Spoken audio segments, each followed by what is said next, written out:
You ever just lie there staring at the ceiling, not really thinking, just existing?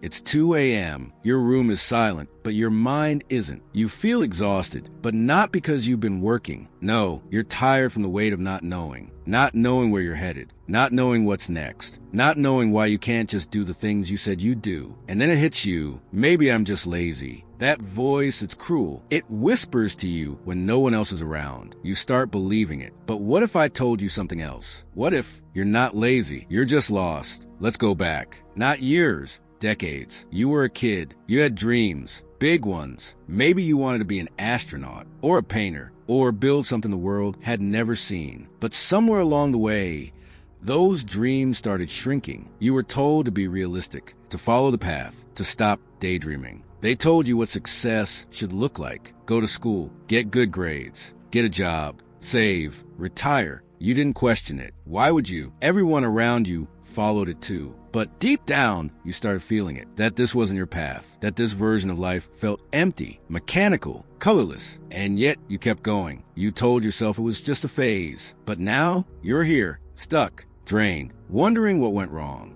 Let's break something open. Laziness isn't the opposite of productivity. It's a symptom of something deeper, disconnection. You're not lazy. You're uninspired. You're not unmotivated. You're directionless. You were never taught to ask, what makes me come alive? What problems do I care about solving? What kind of life do I actually want? No one gave you those questions, only check boxes. And now, when you struggle to get out of bed, it's not because you lack discipline. It's because you lack clarity. Purpose is a compass. Without it, you're just spinning in circles. Look around. Social media screams at you every second. Be this, do that, look like her, think like him. Everyone seems ahead of you. Everyone's achieving, building, grinding. And here you are, frozen, not because you don't want to move, but because you have no idea where to go. You open your phone for comfort and end up feeling worse. You scroll for motivation and end up numb. Comparison drowns you. But here's the twist. You're not behind. You're just overwhelmed. Too many voices,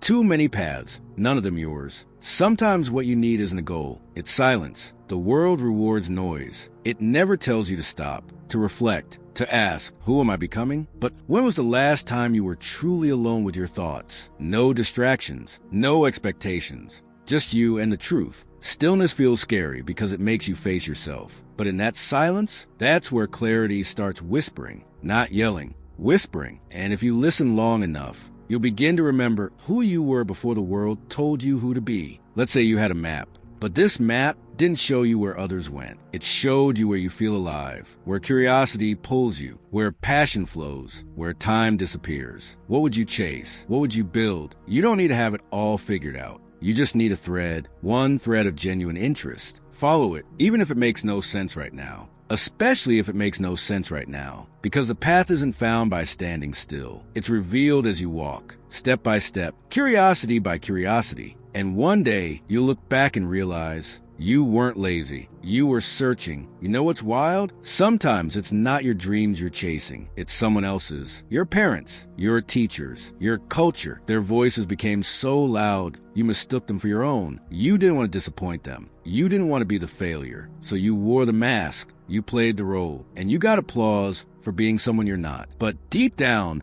that applause started to feel empty. Because when you live for validation, you die by rejection. So you hide the real you, your weird ideas, your bold desires, your truth. And the longer you hide, the heavier it gets. Until one day, you forget what your voice even sounded like. But there's a moment, a quiet, barely noticeable moment, where something stirs. Maybe it's when you're walking alone, or listening to that one song that hits different, or staring at the stars, wondering why you're even here. And for a split second, you feel it, that spark, that ache to be real again. That's not weakness. That's your soul knocking. It's asking to come home. You don't need permission to be yourself. You don't need a plan to begin. You just need the courage to say, I'm done performing. Because when you stop pretending, you start healing. And when you start healing, you start becoming. You're not broken. You're not lazy. You're a soul that got buried under expectations, noise, and fear. But the fire, it's still in you, waiting to be reignited. The world doesn't need another robot. It needs you, the real you. So stop waiting for clarity to strike like lightning. Start walking, start asking, start feeling again. because the life you're looking for isn't found, it's created, and it starts the moment you say, "I'm not lost anymore.